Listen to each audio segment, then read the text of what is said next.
This is CBC Winnipeg News.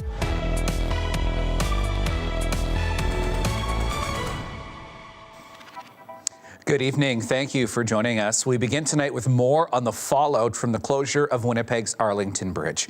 Take a look at this map here. Traffic over the CN rail yards must now either take the McPhillip Street underpass or the Salter Street Bridge. The city is advising people to detour around the bridge by using either Selkirk or Notre Dame avenues, and of course, to leave as early as possible in order to avoid congestion. CBC's Cameron McLean spoke to people living in the area who say the bridge closing has already disrupted their lives.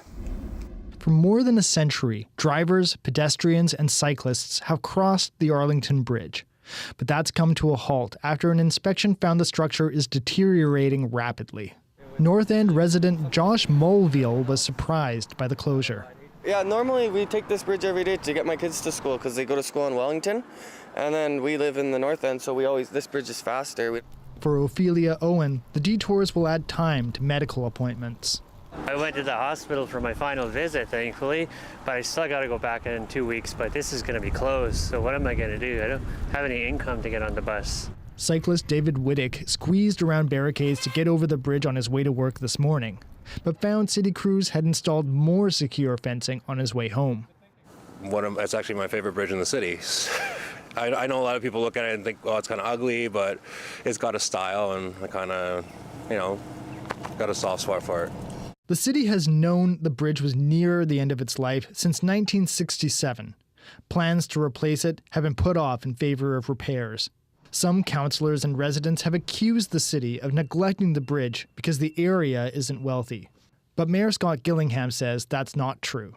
Whether it's Waverley West or up in the north, the west and the Maples area, or the northeast or the southwest, all of those areas have really, really grown. And there's capital needs and infrastructure needs that are still outstanding in those communities as well. Any plans to replace the bridge will cost hundreds of millions of dollars and likely require help from other levels of government. For Helen Parent, that would still be worth it. They should demolish it and build a new bridge because they've already spent so much money on it fixing it. A report on the final fate of the bridge will arrive in February. Cameron McLean, CBC News, Winnipeg.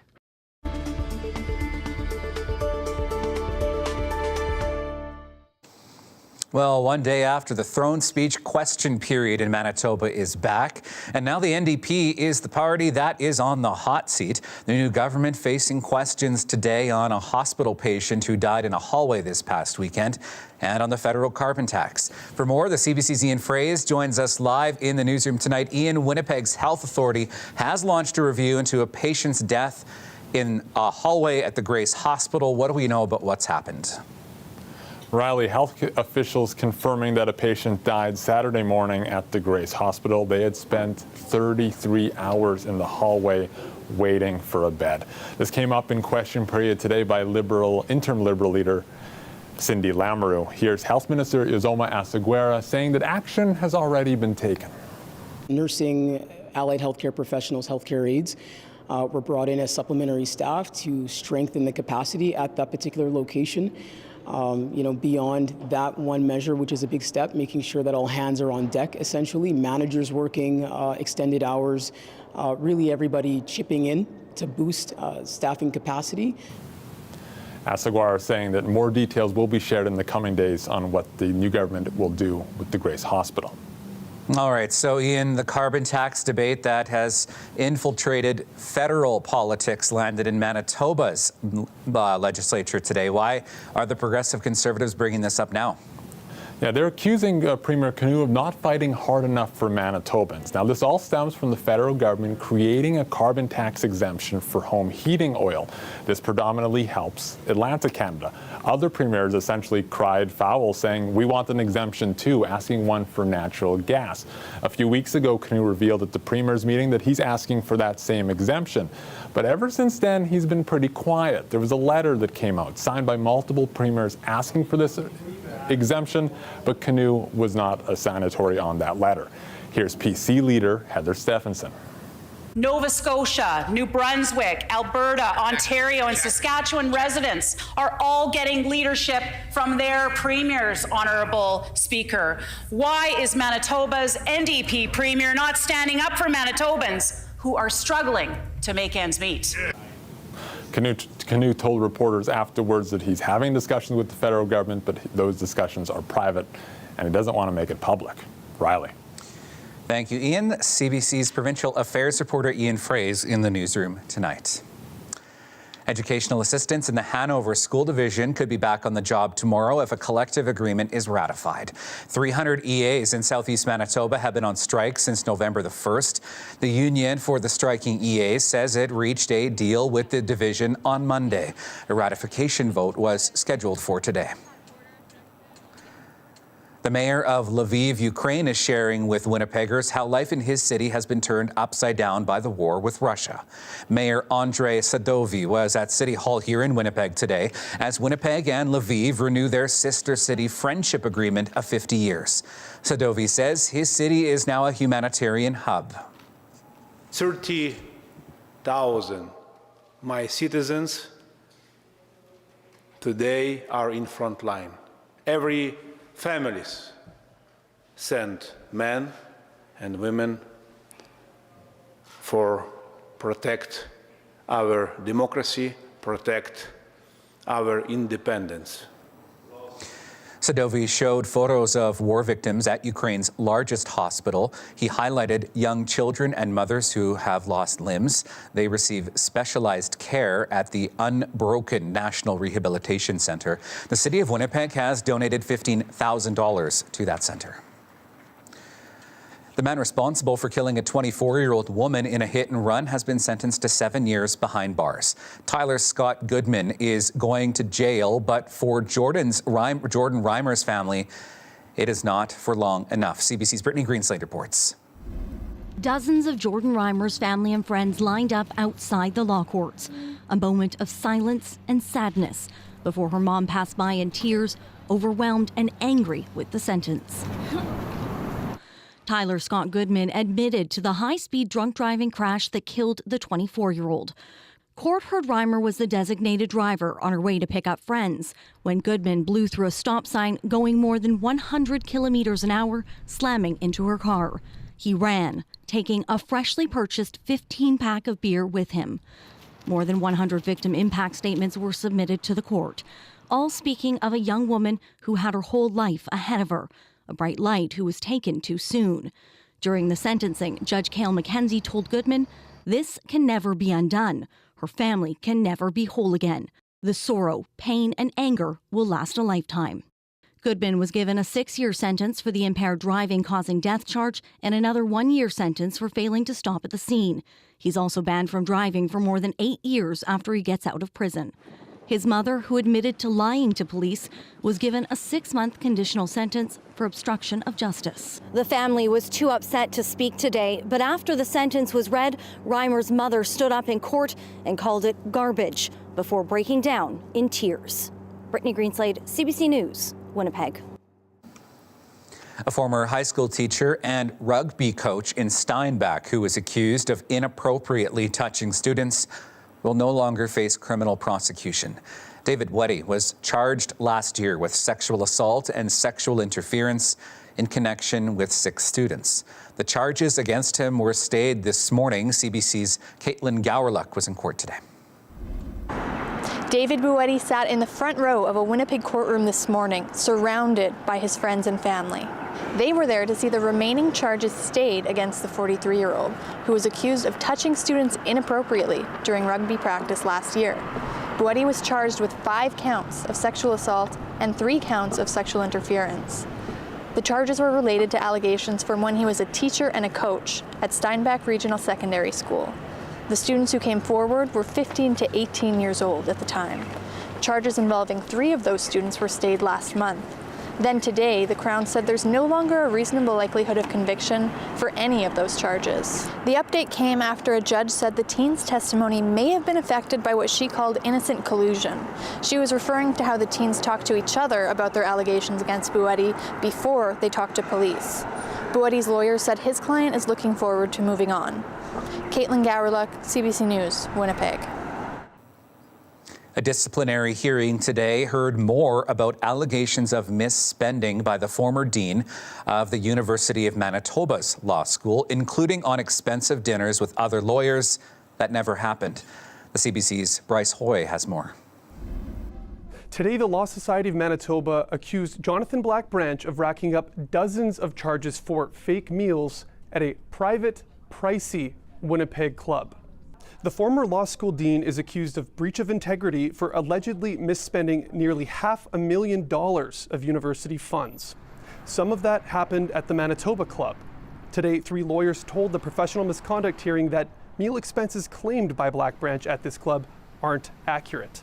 Each one was shown expense claims with their names on them, charged to the university in recent years. Lawyer Linda Troop's name appeared on a couple bills in 2018, including one meal where she allegedly ate lobster and another where she apparently ate scallops. She denies both happened. And lawyer Ronald Koch, his name appeared on over 40 charges from the club that he says are highly unlikely. Rocky Kravetsky is the lawyer for the Law Society. He says this is part of a broader pattern of misspending on the part of Black Branch.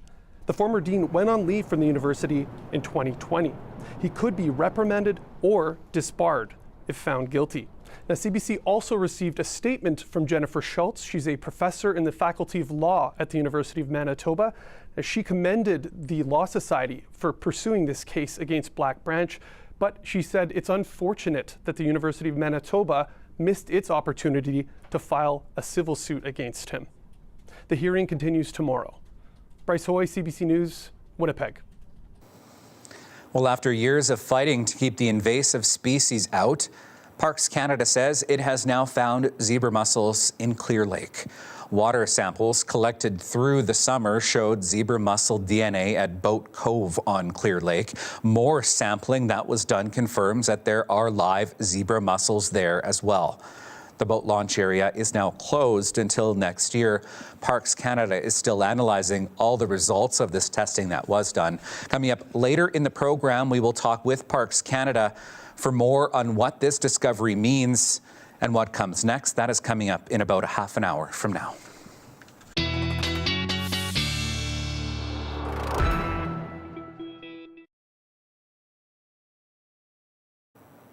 And meteorologist John Sauter is here with us now after a nice, relaxing bit of time off, I hope. Yes, certainly relaxing, although I think that the weather here was quite warm while I was away. We had some warm days, we had a little bit of snow, and a little bit of wind. Well, yeah, and you know that this time of year it is going to change, right? And it has been changing through the day. We've actually seen falling temperatures through the day today. Here's a look at the current conditions in Winnipeg after getting up to 0 earlier, or close to that. -7 right now, on our way to about a -13 to -14 tonight. Now you see the area here where it says wind gusts. That's blank. Just a few minutes ago, it was gusting to about 35 kilometers per hour. I did see a gust earlier in the Winnipeg area of about 54. But the real wind is up around the Hudson Bay coast, and I'll show you that a little bit later in the show when we're talking about the Manitoba forecast. But the warning has ended along the Hudson Bay coast, but still some very strong winds. Right now in Winnipeg, we are north at 24. The pressure's been rising all day. The cloud has been kind of slumping to the south of the Trans-Canada, south of Winnipeg, and what's left in our region is just some high, thin cloud cover. I think along the international border is the only real cloudy spot in the province right now, with the exception of that Hudson Bay coast area where we not only have cloud, but we have blowing snow as well. You look at Futurecast, and there just isn't a whole lot of weather here. We do have this pesky little low pressure system that's going to be kind of consistently turning in some pretty heavy duty winds along that coast and right out over the bay. And these are north or northwest winds gusting to about 70 kilometers per hour. These black lines you see here are isobars. Those are areas that connect areas of equal barometric pressure. The closer those lines are, the windier it is. So you can see that it is very windy on the west and north side of that low pressure system. So here in the south, windy enough, but you can see the lines are farther apart, so not quite as windy as along the Hudson Bay coast. Thursday at 4, we are still clear. We still get a little bit of cloud and maybe a few flurries out in the Barons River area through into late Thursday and early Friday. Friday morning, still some very clear sky through most of the province. A little bit of snow moves across the north on Friday, but we stay clear into Saturday as well. So lots of sunshine coming up, but a little bit of wind. And you look at the winds here and on into tomorrow morning, not too bad. Still on the breezy side, but we get into the afternoon and we see winds up around 40, maybe even 50 kilometers per hour. A couple of cold spells here. This is the trough that really does allow that colder air to kind of sink to the south. We get a bit of a break as we head into Saturday, but then second half of the weekend and early next week, a second trough moves into the eastern prairies. So Manitoba and most of Ontario into that cooler weather once again. Tonight, -13. That is right on the seasonal normal. So clear, breezy, -13, -10 in the morning. You're going to need to cover the skin. Wind chill factor will be a little brisk. We're not used to it yet. -7 tomorrow. Northwest winds in the afternoon at 30, gusting to 50. And then we are clear until we get to late Saturday. A few evening flurries, but Saturday's high -1. And then we cool off again to a -4 on Sunday. So, Riley, a little bit up and a little bit down and lots of wind and sunshine. And you're saying probably time for a jacket. Yeah. Thanks, John. Thanks.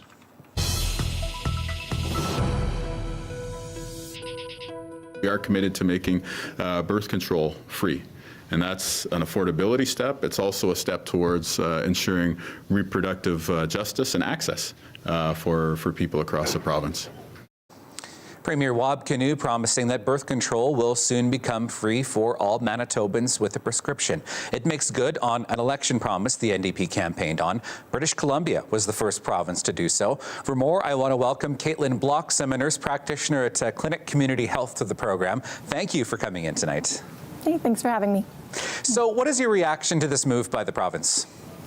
I'm thrilled, to be honest. I think it's something we've needed for a very long time, and it's going to make a real difference for people who need access to contraception. So in a sense, I guess, this will help a lot of Manitobans directly, but how will this, I guess, help our healthcare system in this province as a whole? Well, really, I think we need to think of downstream effects. So this would be something we would term as a upstream prevention. So by preventing pregnancies where people are not wanting to become pregnant, we're preventing the need for therapeutic abortions, which we already know there's access issues in this province with that.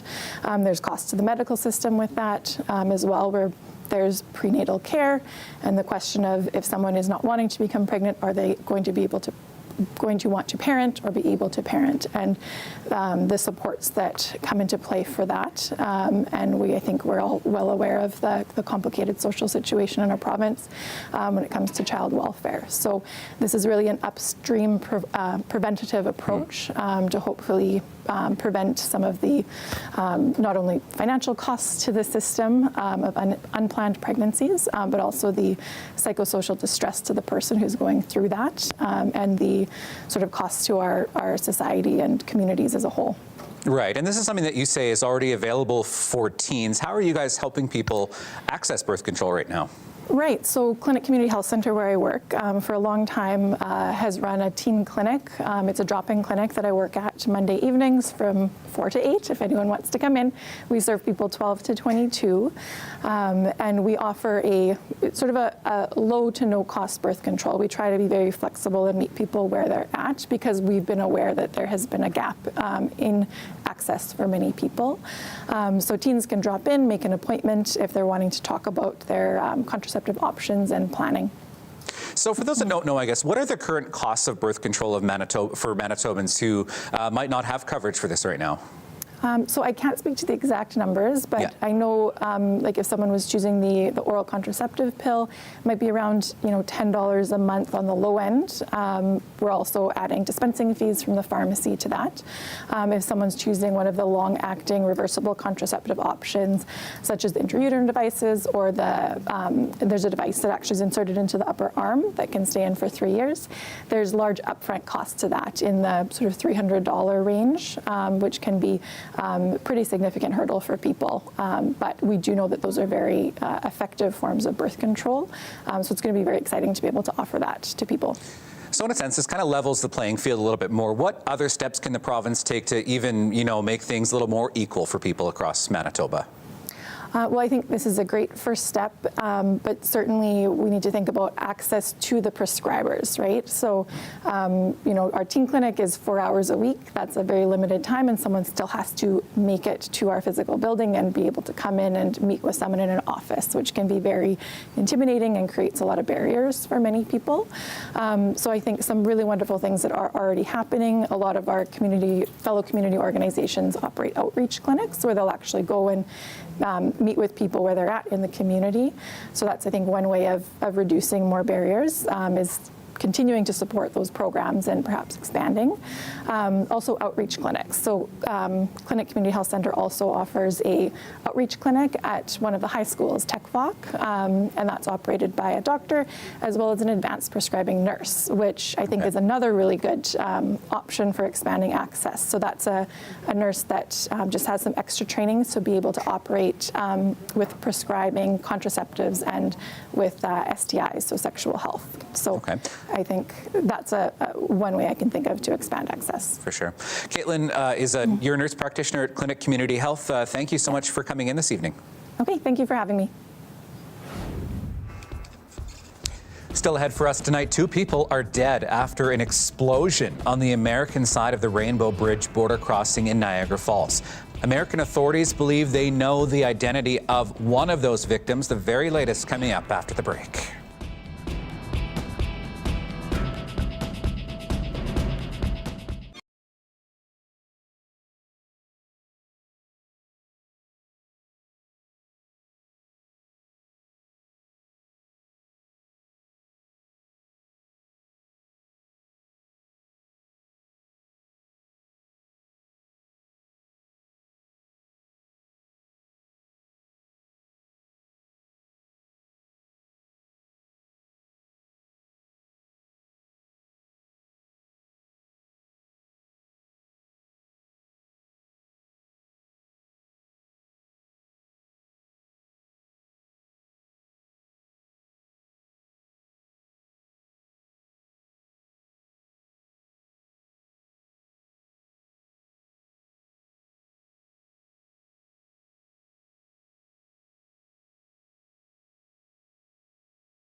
Well, to the very latest now in a story that has been developing throughout the day today. 3 of 4 border crossings between Canada and the United States have reopened in the Niagara Falls area. A deadly vehicle explosion on the U.S. side had closed the crossings earlier today. American authorities believe they know the identity of one of the victims. CBC's Jamie Strachan has the latest. Officials on both sides of the border are investigating after a vehicle exploded at a border crossing. It happened at the Rainbow Bridge between Niagara Falls, Ontario and New York State. The vehicle appears to have exploded after driving into a toll booth. Canadian officials tell CBC they're highly confident the vehicle originated in the U.S. This witness confirms that account. He swerved out, went in front of the car, hit the fence, went flying up into the air. I think there was an elevation part. He went up into the air, and we just seen the fireball, and that's all we could see. It was just covered in smoke everywhere. Sources tell CBC both occupants of the vehicle are dead. It's unclear at this point whether the crash was intentional. Initially, the FBI's Joint Terrorism Task Force was investigating. All is well. We're investigating. More information could arise, but based on the preliminary investigation, no sign of terrorist involvement in the horrific explosion that occurred here in Western New York. At the same time, Canadian authorities were on high alert. Prime Minister Justin Trudeau told the House of Commons additional measures are being contemplated at border crossings across the country. We are taking this extraordinarily seriously, and Mr. Speaker, I will have to excuse myself now to go get further updates and work on this very serious situation. Initially, all 4 points of entry for vehicle traffic between Ontario and New York State was halted. Most have now reopened. The incident comes one day before U.S. Thanksgiving, one of the busiest days of the year at the border crossing. Jamie Strachan, CBC News, Toronto. Well, overseas now, Israel and Hamas have agreed to a truce for hostages deal. The diplomatic breakthrough will free dozens of hostages who are being held by Hamas, as well as Palestinians jailed in Israel. It will also bring a 4-day halt to fighting. Sasha Petrusik has the latest. For all the talk of a peaceful pause, there's none of that yet in Gaza. 4 rockets fired at us, he says. Israel doesn't want a truce. But even as Israeli airstrikes continue to pound what's left of Gaza in search of Hamas militants, it says,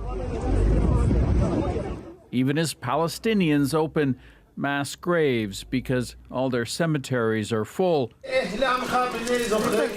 Israelis bury a young soldier killed yesterday, today there is a small glimmer of hope, especially among the families of some 240 kidnapped Israelis. An agreement to stop fighting for 4 days, while 50 hostages held by Hamas are traded for 150 Palestinians in Israeli jails. A hope that Cherie Beavis and her 2 boys will be among the women and children released from Gaza. But it's tempered by uncertainty, says Beavis's cousin, Isat. I don't know what kind of children will come back to us. The trauma, what they saw. In Gaza, where residents scramble for every bottle of water, there is optimism that a few days' truce might ease shortages by allowing in the hundreds of aid trucks waiting. Not enough, says the head of UNICEF, pointing at the thousands of children killed. For children to survive, for humanitarian workers to stay and effectively deliver, humanitarian pauses are simply not enough. UNICEF is calling for an urgent humanitarian ceasefire to immediately put a stop to this carnage. We hope that the 4-day truce announced can be extended. At the UN Security Council, countries lined up to urge Israel and Hamas to keep talking. But make no mistake, as soon as the pause ends, we will continue striving towards our goals with full force. For many in Gaza, the pause comes just too late. But for others, it may be a very brief suspension of suffering. Sasha Petrusik, CBC News, Toronto. The rising cost of living was the focus of the federal government's latest economic statement. For many seniors, surging prices for basic essentials are robbing them of the retirement they'd planned. Nowhere in the country is that reality more stark than in Newfoundland and Labrador, the fastest aging province in the country. CBC's Chris O'Neill-Yates brings us that story. Forever and ever, my heart will be true. The cost of living doesn't have 77-year-old Doreen Noseworthy singing for joy. Noseworthy and her husband are part of a growing number of Canadian seniors who are watching the buying power of their pensions shrink. Our pension dollar is still worth what the dollar was worth 20 years ago. And people don't realize that. You know, they think that because you're retired from teaching, oh, you're a fat cat. And of course, but the past couple of years, she's had to do a lot of belt tightening. It's almost tripled now, the cost of the heating fuel. So, I mean, that adds up in a hurry. Almost a quarter of Newfoundland and Labrador's population is over 65, making it the fastest aging province in Canada. A recent report from the Seniors Advocate found that 32% don't have enough income to meet basic needs: housing, food, medicines. How did I get here? It keeps being the question that, you know, we hear. And they're proud people. They worked their entire lives. They raised their families. They did all the right things. The nearest supermarket is 50 kilometers away in St. John's, and gas is expensive. You don't have a lot left over for frivolous things. You know, you're just, you have to keep watching the pennies. Then recently, a very difficult decision to sell their home.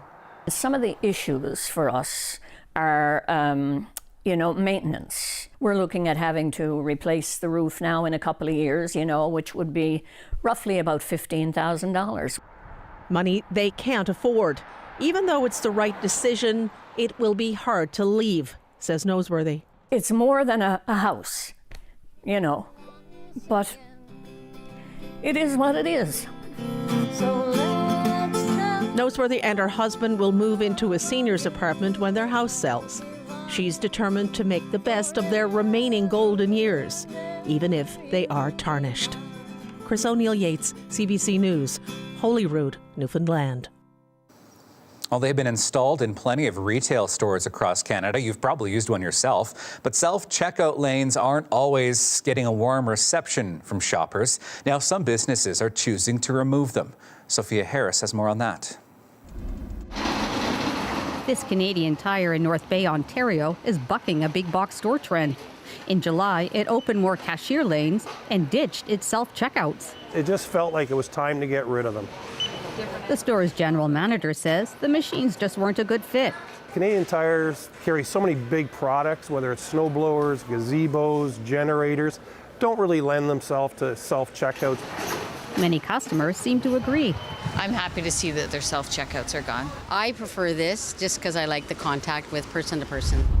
Several other stores have also recently removed their self-checkouts, including this Toronto area Canadian Tire and 3 Walmarts in Albuquerque, New Mexico. Never mind. And Booth's supermarket chain in England is phasing out the machines in nearly all of its stores. They've complained before when we did have the self-service checkouts that they didn't like them, so I think they like the one-to-one bit of it and being able to talk to a person. This shopper has another reason. The main thing is the jobs for young people in the future. Computers are taking away too many jobs. Self-checkout started gaining prominence about a decade ago, a way for retailers to cut labor costs and speed up the checkout process. But some problems have persisted. A lot of people resented the move to self-checkout, feeling like they're told to do their own work. There are also technical hurdles, like figuring out how to scan produce with no barcodes. And then there's the downside risk. The theft is a big issue, and it's just that there's so many ways you can game the system. A new survey polled 2,000 American shoppers. 15% admitted to stealing at self-checkout. 21% said they've accidentally taken an item without scanning it. That's an awful lot of people who are walking away from self-checkout without paying for stuff that they should be paying for. But this analyst says there's good reason why self-checkout isn't going away. It's popular with many shoppers, including some at this big box strip mall. I love it. It's very effective, and it just lets me just do my thing. It's just really convenient for people such as myself and others that are just quickly on the go and know exactly what they need. So the self-checkout debate continues, with both customers and stores taking sides. Sophia Harris, CBC News, Toronto. Have you had a chance to have a chat with a stranger yet this week? An organization called the Genwell Project thinks you should. It is promoting Talk to a Stranger Week, which runs through until Sunday. The campaign is meant to educate and encourage people to connect with others and raise awareness about isolation and loneliness. CBC's Taylor Brott reports. If people took this advice and made new connections and talked to new people every day, I believe it would profoundly transform our world. Talk to a Stranger Week. Tony Estevez is handing out flyers. He's hoping to encourage people to talk to more strangers and ultimately make more connections. Besides being part of the Genwell Project's endeavor, the Canmore-based author also wrote the book called Talk to More People. I believe we're suffering from an epidemic of loneliness in the world today, and just reaching out to someone with a small gesture or a real genuine "how are you" when you're buying your coffee or having that transaction at a grocery store can really lift people's spirits. It's the first time Talk to a Stranger Week has been held. Pete Bombachi started the Genwell Project back in 2016. He says the human connection movement is growing. So the global pandemic was the wake-up call to all of us, because I think we all had a taste of what it might feel like to be lonely or disconnected from other people. The importance of our movement has become visible to everybody. Richard Lee Tai is also involved, and he holds workshops to help people connect with others. He says it's easier to break the ice than we sometimes think. So for example, if you were talking to a coffee barista, you could ask them, "How are you?" Because they're sort of obligated anyway to be friendly towards you, and it's a low-stakes environment where you could practice your social muscles. People are encouraged to share their experiences at talktoastrangerweek.org. So, I just want to encourage people to give it a try this week. Taylor Brott, CBC News, Calgary. Coming up, a bald eagle and a sandhill crane were found injured on a Yukon roadside. After the break, more on how the unusual guests are being nursed back to health at a wildlife preserve. Stay with us.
A wildlife preserve in Canada's north recently welcomed 2 new guests who needed to be nursed back to health. CBC's Katie Todd has the story of an injured bald eagle and a sandhill crane, both found on the roadside near Dawson City, Yukon, within a day of each other.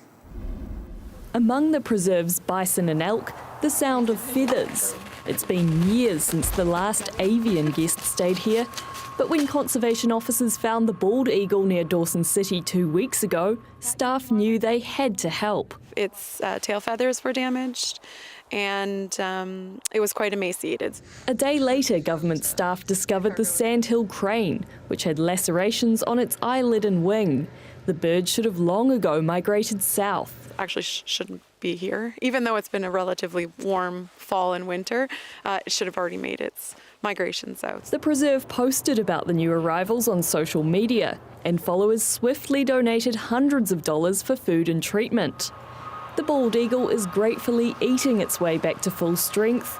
The sandhill crane is being nursed to health by the preserve's vet in a warm indoor space. So a lot of the people that come here have never seen a bald eagle up close, so it's great to be able to have that at a location where people are able to get there and see it up close, seeing it fly, understanding what we do here for rehab on these types of animals. Sandhill crane, also kind of random to have in the wintertime, but hopefully with lots of amazing donations and stuff, we'll be able to get it back down to the south where it belongs. When the sandhill crane recovers, it will be catching a plane ride down to the warmer Vancouver weather. When the bald eagle recovers, it will begin a new life in the wild near Whitehorse. We don't always know what happens to it after, and we just hope that we've done something to give it a second chance. The preserve plans to hold a public event for the eagle's release. Katie Todd, CBC News, Whitehorse.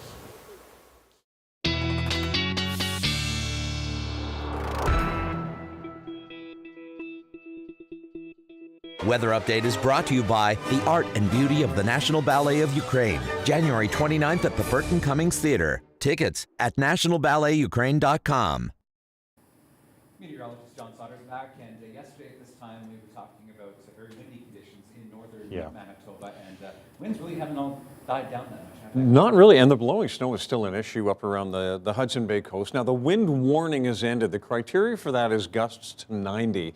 So we've stopped seeing those gusts, but still very, very strong winds. We're going to look at the current Churchill in the city of Churchill right now, and we are looking at winds that are gusting almost to 80 kilometers per hour. If we can go to the maps, there we go. All right, minus 15 right now in Churchill, and winds are northwest 54, gusting to 80. So you think there would be a wind warning, but like I say, the criteria is kind of that 90 kilometer per hour threshold for a wind warning. So yes, still gusting to 80, and we will see these winds continue strong as we head into the night tonight. Here's a look at Thursday, still gusting to 52 around the Churchill area, out over the bay as well, winds gusting almost that strong, and then even into the afternoon, a gust of 51 or so, so a little bit lighter than they are now, or quite a bit lighter, but then as we get into Friday, things really relax nicely.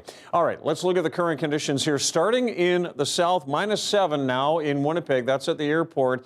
Downtown, we're at minus 6. Same with Steinbach, Selkirk. Numbers pretty close to that. A little bit warmer in Morris at minus 3, and up around Lake Manitoba at minus 9 right now. And then we look at the west, and we've got a minus 5 currently in Brandon and a minus 4 in Melita.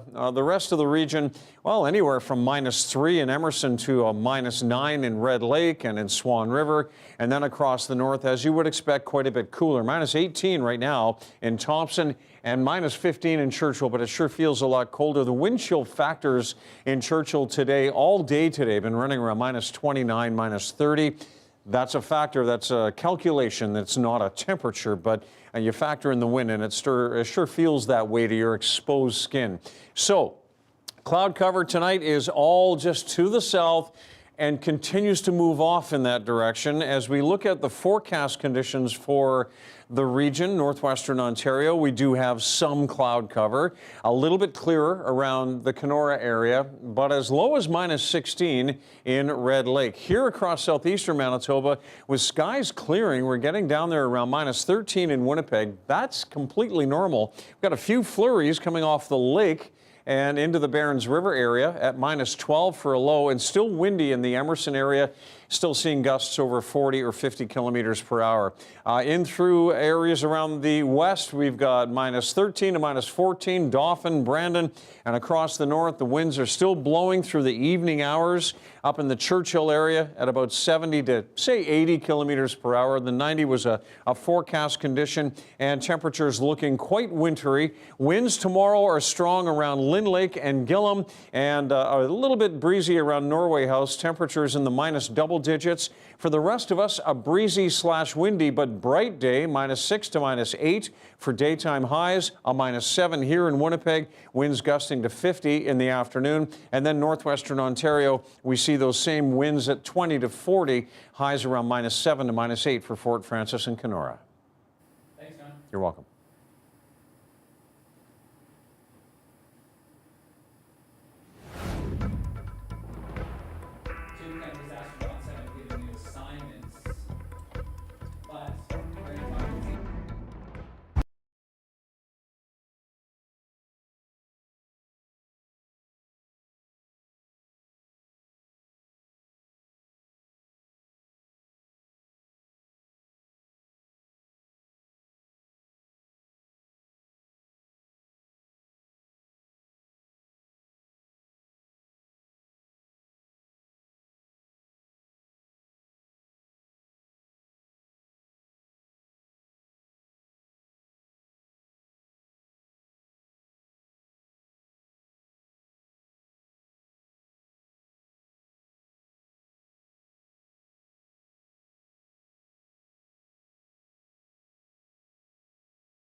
Well, as we told you earlier in the show, zebra mussels, an aquatic invasive species, have been found in Riding Mountain National Park. Water samples that were taken this summer showed zebra mussel DNA at Boat Cove and Clear Lake. Further testing found live zebra mussels in that same area. To find out what happens next, we're joined now by Damien Wall with Parks Canada. Thanks for joining us this evening.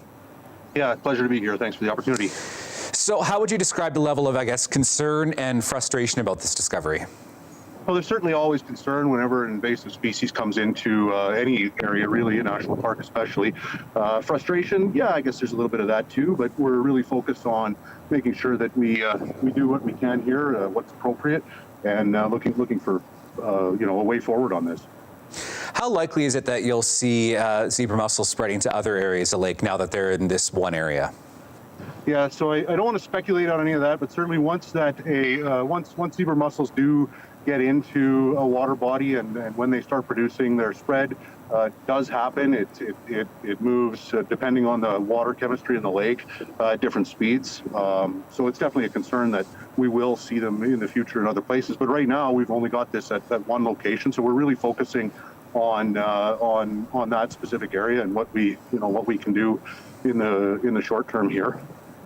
So in terms of the short term, what are the next steps for Parks Canada at this point?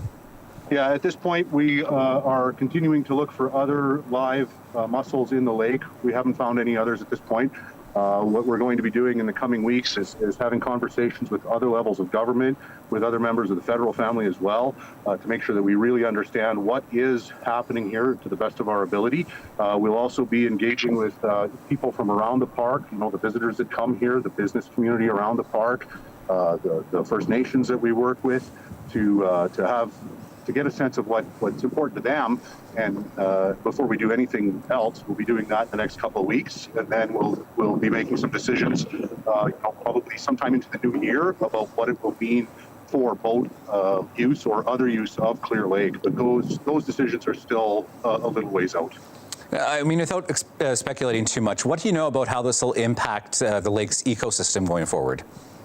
Yeah, really early to say that at this point. What we do know is that when zebra mussels move into a water body, they do change the water significantly, or they can change the water significantly.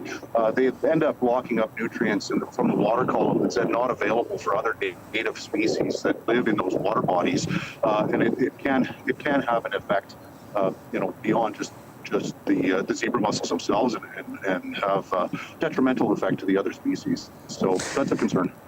Now that zebra mussels, I guess, are there, can you ever get rid of them now, or is this, kind of a war that's been lost? There's currently no effective ways to remove zebra mussels from a water body, certainly not the size of Clear Lake once it's been established.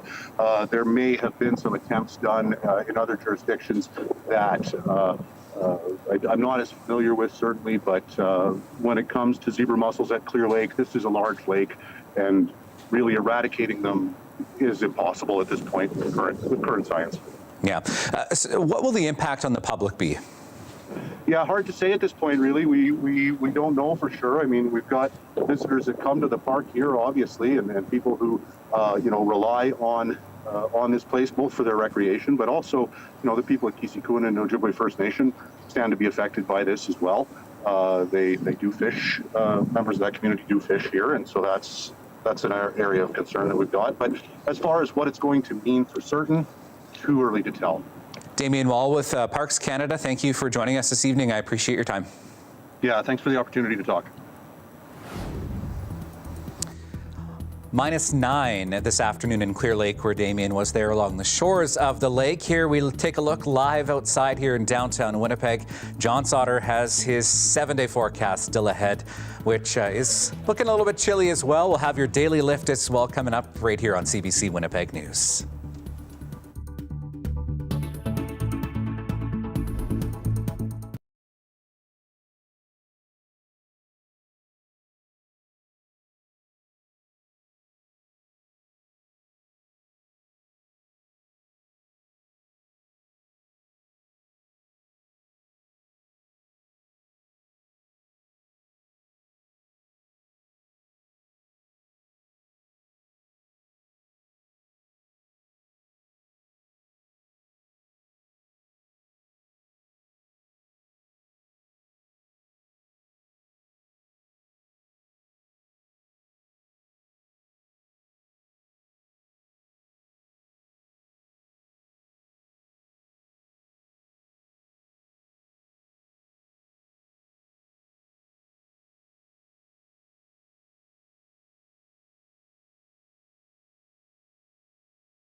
your news, you want up-to-the-minute access. Anytime, anywhere. Get the facts straight from the source. Download the free CBC News app or visit cbcnews.ca for news you can trust.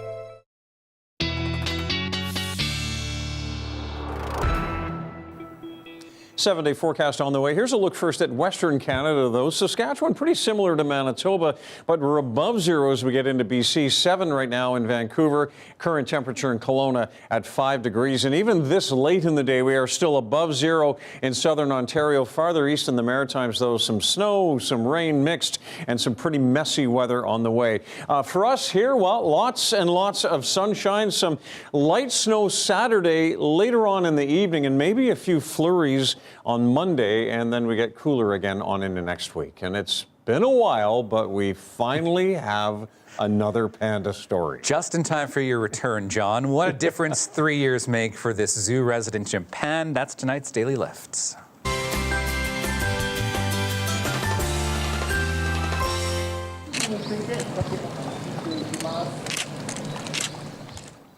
Fu Hin weighed about 150 grams when she was born, about 5.5 ounces. The giant panda is now about 90 kilograms or 200 pounds. She clearly enjoyed the ice shaped like maple leaves. That was one of her gifts, as well as the 7 types of bamboo that were part of that birthday celebration. Growing quickly. Yes. Happy birthday. Happy birthday. Gotta love those panda stories. Yes. Huh? We do. Thank you for being with us tonight. We'll see you again at 11. Have a wonderful evening. See you later.